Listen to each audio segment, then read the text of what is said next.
नमस्कार,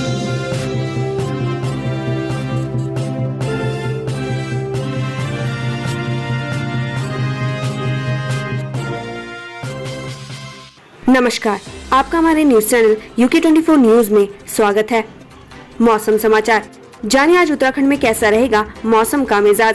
उत्तराखंड मौसम विभाग के मुताबिक आज प्रदेश के सभी जिलों में मौसम साफ रहेगा। बीते दिनों प्रदेश के कई हिस्सों में बारिश हुई थी, जिससे लोगों को काफी राहत मिली, लेकिन आज उमस दिक्कतें बढ़ा सकता है। दिन के समय लू चल सकती है। अब बात करते हैं डीजल पेट्रोल के दामों की। देहरादून की बात करें तो आज पेट्रोल के दाम है 95 रुपए 30 पैसे, वहीं डीजल के दाम है 90 रुपए 34 पैसे। हरिद्वार की बात करें तो आज पेट्रोल के दाम है 94 रुपए 39 पैसे, वहीं डीजल के दाम है 90 रुपए 50 पैसे। हल्द्वानी की बात करें तो आज पेट्रोल के दाम है 94 रुपए 44 पैसे, वहीं डीजल के दाम है 90 रुपए 58 पैसे। रुद्रपुर की बात करें तो आज पेट्रोल के दाम है 94 रुपए 62 पैसे, वहीं डीजल के दाम है 90 रुपए 75 पैसे। जानिए आज देश और प्रदेश में क्या कुछ रहेगा खास। 14वां ब्रिक्स शिखर सम्मेलन। ब्रिक्स देशों ब्राजील, रूस, भारत, चीन और दक्षिण अफ्रीका का 14वां शिखर सम्मेलन बीजिंग में डिजिटल माध्यम से आयोजित किया जाएगा। चीन इस साल ब्रिक्स का अध्यक्ष है। चीन के राष्ट्रपति शी जिनपिंग शिखर सम्मेलन की अध्यक्षता करेंगे। महाराष्ट्र सरकार संकट। आज एनसीपी प्रमुख शरद पवार अपने विधायकों के साथ बैठक करेंगे। एकनाथ शिंदे उनके शिवसेना समर्थक विधायकों की बगावत और मौजूदा राजनीतिक घटनाक्रम को देखते हुए पवार ने ये बैठक बुलाई है। 3 राज्यों में उपचुनाव। उत्तर प्रदेश के आजमगढ़ और रामपुर लोकसभा सीटों पर आज उपचुनाव होगा। ये दोनों सीटें मुख्य विपक्षी दल समाजवादी पार्टी के सांसदों अखिलेश यादव और आजम खां के विधानसभा के लिए चुने जाने पर लोकसभा से इस्तीफा देने की वजह से खाली हुई हैं। वहीं त्रिपुरा में 4 विधानसभा क्षेत्रों में भी उपचुनाव होगा। इसके साथ ही झारखंड की मांडर विधानसभा सीट पर भी उपचुनाव होना है। स्मृति ईरानी हरिद्वार में रहेंगे। केंद्रीय मंत्री स्मृति ईरानी आज हरिद्वार दौरे पर रहेंगे। हरिद्वार के बहादुराबाद स्थित होटल वृंदावन में कार्यक्रम है। 7 राज्यों की जोनल बैठक में हिस्सा लेंगी। आज समाप्त हो रहे पंचक। 18 जून से शुरू हुए मृत्यु पंचक आज समाप्त हो रहे हैं। आज सुबह 6:14 पर पंचक समाप्त होगा। मान्यता है कि पंचकों के दौरान इन 5 दिनों में कोई भी शुभ कार्यों को नहीं किया जाता। ट्रांसफर पॉलिसी 2020 में संशोधन के बाद 12 इंस्पेक्टरों का तबादला। उत्तराखंड में ट्रांसफर पॉलिसी 2020 में संशोधन करने के बाद 12 इंस्पेक्टरों को तबादला किया गया है। गढ़वाल रेंज डीआईजी करण सिंह नग्यनाल ने इन सभी को नवीन तैनाती पर जल्द से जल्द जाने के निर्देश दिए हैं। श्रीनगर की जनता को हर महीने मिलने लगा 20,000 लीटर फ्री पानी। जल संस्थान को होगा लाखों का घाटा। श्रीनगर में उपभोक्ताओं को 20,000 लीटर निःशुल्क पानी मिलने लगा है। इससे लोगों के बिलों में कमी आई है। इस योजना से जल संस्थान को हर 2 महीने में 20 से 25 लाख रुपए का घाटा झेलना पड़ेगा। बनबसा में महिला दरोगा को कैंटर ने रौंदा, मौत। सीसीटीवी में घटना कैद। बनबसा थाने में तैनात महिला दरोगा ड्यूटी पर कर घर जाने के लिए जैसे ही थाने से बाहर निकली, ठीक उसी वक्त एक कैंटर ने उसे बुरी तरीके से रौंद दिया। आनंद फाने में पुलिस ने उसे टनकपुर अस्पताल ले गए, जहां डॉक्टर ने उसे मृत घोषित कर दिया। चंपावत 4 किलो चरस के साथ तस्कर गिरफ्तार। चंपावत में 4 किलो चरस पकड़ी गई है। मानो एक तस्कर को भी गिरफ्तार किया गया है। आरोपी नेपाल से चरस लाकर स्थानीय स्तर पर उसको बेचा करता था। फैक्ट्री में फायर सिलेंडर फटने से दहला गांव, 6 लोगों के घायल होने की सूचना।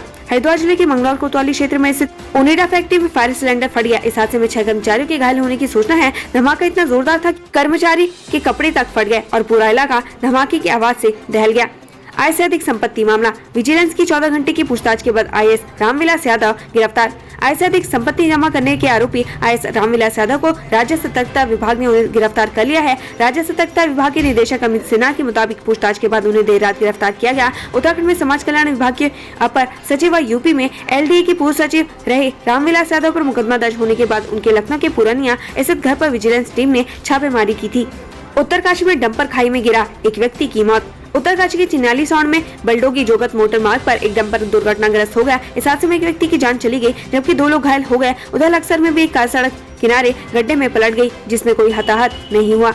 मंत्री रेखा आर्य ने खाद्य आपूर्ति विभाग के DSO का ट्रांसफर किया निरस्त, लेकिन फिर भी जारी कर दिया आदेश। कैबिनेट मंत्री रेखा आर्य ने उत्तराखंड सचिवालय से जारी खाद्य आपूर्ति विभाग में DSO के ट्रांसफर के आदेश को एक पत्र जारी करते हुए निरस्त कर दिया था। दरअसल बुधवार सुबह उत्तराखंड सचिवालय से एक ट्रांसफर ऑर्डर जारी हुआ था, जिसमें मंत्री रेखा आर्य के खाद्य आपूर्ति विभाग में DSO के तबादले किए गए थे। NH के अधिकारियों की लापरवाही पर भड़के मंत्री, जल्द कार्य पूरा करने के दिए निर्देश। कैबिनेट मंत्री डॉक्टर प्रेमचंद अग्रवाल ने विकास कार्यों को धीमी गति पर NH के अधिकारियों की लापरवाही पर नाराजगी व्यक्त की। साथ ही उन्होंने विकास कार्यों में तेजी लाने के निर्देश भी दिए। साथ ही मंत्री ने कोयल घाटी से चंद्रभागा पुल तक 4 लेन के कार्यों की प्रगति भी जानी। मैनेजर के अपहरण की सूचना से पुलिस प्रशासन में मचा हड़कंप, एक्शन में खाकी। रुद्रपुर में आवास विकास स्थित आईलेट कोचिंग सेंटर के मैनेजर के अपहरण की सूचना के बाद पुलिस हरकत में आई और टीमों का गठन कर अपराध व्यक्ति की तलाश तेज कर दी है। जानकारी के मुताबिक दोपहर में कुछ लोग कोचिंग के बाहर वाहन से पहुंचे थे। जिसके बाद उन्होंने मैनेजर को बाहर बुलाया और उसे गाड़ी में जबरन बैठाकर ले गए। रुड़की के माधोपुर गांव में दो पक्षों में जमकर चले लाठी डंडे, खूनी संघर्ष में 10 लोग घायल। माधोपुर गांव में दो पक्षों के बीच जमकर लाठी डंडे चले। घटना में दोनों पक्षों के 10 लोग घायल हो गए, जिन्हें उपचार के लिए रुड़की सिविल अस्पताल भेजा गया, जहां से डॉक्टरों ने एक घायल युवक की नाजुक हालत को देखते हुए उसे आर सेंटर रेफर कर दिया। वहीं मौके पर पहुंची पुलिस ने बामुश्किल लोगों को शांत करवाया। उत्तराखंड में मंत्रियों को प्रभार मिलने के बाद दायित्वों पर टकटकी, कांग्रेस ने कसा तंज। उत्तराखंड में प्रचंड बहुमत की धामी सरकार फिलहाल त्रिवेंद्र सरकार के पच्चीनों पर चलती नजर आ रही है, जहां पिछले कार्यकाल में बतौर मुख्यमंत्री रहते त्रिवेंद्र सिंह रावत ने न तो पूरा मंत्रिमंडल भरा था और न ही जल्द दायित्व का आवंटन किया था। अब उसी दिशा में मुख्यमंत्री पुष्कर सिंह धामी भी आगे बढ़, ऐसा इसलिए कि अभी तक दायित्व के बंटवारे पर कोई कदम उठता नहीं दिख रहा, जिस पर कांग्रेस तंज कस रही है। एनएच के अधिकारियों की लापरवाही पर भड़के मंत्री जल्द कार्य पूरा करने के दिए निर्देश। कैबिनेट मंत्री डॉक्टर प्रेमचंद अग्रवाल ने नेशनल हाईवे के अधिकारियों के साथ नंदू फार्म स्थित खाली मैदान में जमे पानी की निकासी सहित विभिन्न कार्यों की प्रगति की समीक्षा की। मंत्री ने एनएच के अधिकारियों की लापरवाही पर नाराजगी व्यक्त की। उन्होंने कोयल घाटी से चंद्रभागा पुल तक 4 लेन के कार्यों की प्रगति भी जानी। इस पर सहायक अभियंता शिव सिंह रावत ने बताया कि 4 लेन का कार्य 15% किया गया है। इसमें पेड़ों सहित विद्युत पोल को भी हटाया जाना है, इस पर धीमी गति से कार्य होने पर मंत्री ने नाराजगी जताई। हरिद्वार में प्रतिबंधित दवाओं के साथ 2 आरोपी गिरफ्तार, सिरकुल थाने में मुकदमा दर्ज। धर्मनगरी में युवा तेजी से नशे की जद में आ रहे हैं, इसका फायदा नशा कारोबार से जुड़े लोग उठा रहे हैं। सैदपुर थाना पुलिस और जिला प्रभारी निरीक्षक ने संयुक्त रूप से कार्रवाई करते हुए 2 लोगों को गिरफ्तार किया है, जिनके पास से प्रतिबंधित नशीले इंजेक्शन मिले हैं। ये लोग इन दवाओं का इलाके में सप्लाई करते थे। पुलिस ने दोनों आरोपियों को संबंधित धाराओं में चालान कर दिया है। केदारनाथ में घोड़ों की मौत, सरकार के जवाब से संतुष्ट नहीं हुआ हाईकोर्ट, विस्तृत शपथ पत्र मांगा।